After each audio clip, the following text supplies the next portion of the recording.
Seorang wanita secara tidak sengaja menemukan suaminya ternyata menyimpan sebuah lemari rahasia di ruang kerja. Setelah masuk, di dalamnya ternyata tersusun rapi 8 kotak besar. Maka dia pun dengan penasaran membuka salah satu kotak. Namun yang terlihat ternyata adalah satu kotak penuh uang kertas 100 yuan. Dia menghitung dengan sederhana, merasa di sini setidaknya tersembunyi 300 juta uang tunai. Namun yang membuatnya bingung adalah jelas-jelas rumah dan perusahaan segera akan bangkrut. Dari mana suamiku mendapatkan semua uang ini?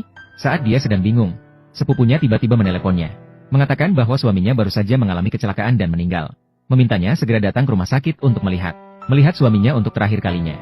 Namun setelah menutup telepon, wanita itu mencium aroma konspirasi. Uang besar yang disimpan secara rahasia di rumah. Dan kematian suaminya yang tiba-tiba membuatnya merasa ada yang tidak beres. Untuk membuktikan dugaan yang ada di hatinya, dia tidak terburu-buru pergi ke rumah sakit, tetapi terlebih dahulu menghubungi krematorium. Halo, apakah ini krematorium? Suami saya sudah meninggal. Saya ingin kremasi segera.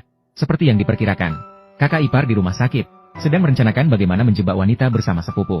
Untuk mencegah hal yang tidak diinginkan, sepupu juga memberikan suntikan kepada kakak ipar obat penenang versi kuat yang bermanfaat. Kemudian mengeluarkan akta kematian kakak ipar dan surat wasiat menunggu kedatangan kakak perempuan. Dalam 1 jam, wanita itu terburu-buru datang. Namun dia tidak berkata apa-apa, langsung membuka kainnya, memberikan suaminya 2 tamparan keras. Adegan ini juga membuat sepupu di samping ternganga melihat. Sementara itu, dia juga merasa bersyukur. Untungnya dia berpikir dengan matang, memberikan obat penenang kepada kakak ipar.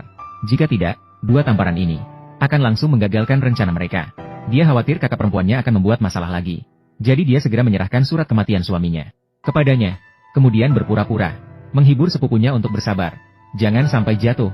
Di rumah masih ada putri yang perlu dia jaga.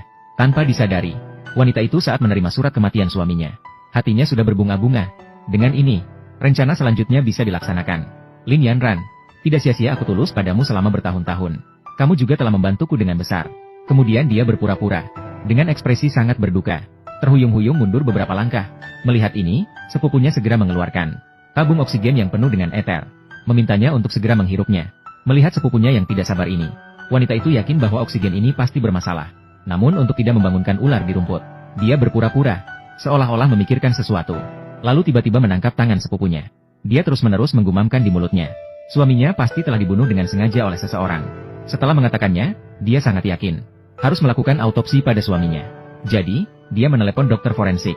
Dan tindakan tak terduga ini langsung membuat sepupunya terkejut. Melihat itu, dia segera berlari keluar, menelepon ibu dari suaminya. Tapi dia belum selesai menelepon, dokter forensik sudah tiba di ruang jenazah. Saat dokter forensik baru saja akan melakukan autopsi pada pria itu, ibu pria itu tiba tepat waktu dan menghentikan dokter forensik yang siap untuk bertindak. Kemudian dia juga memarahi wanita itu tanpa hati nurani.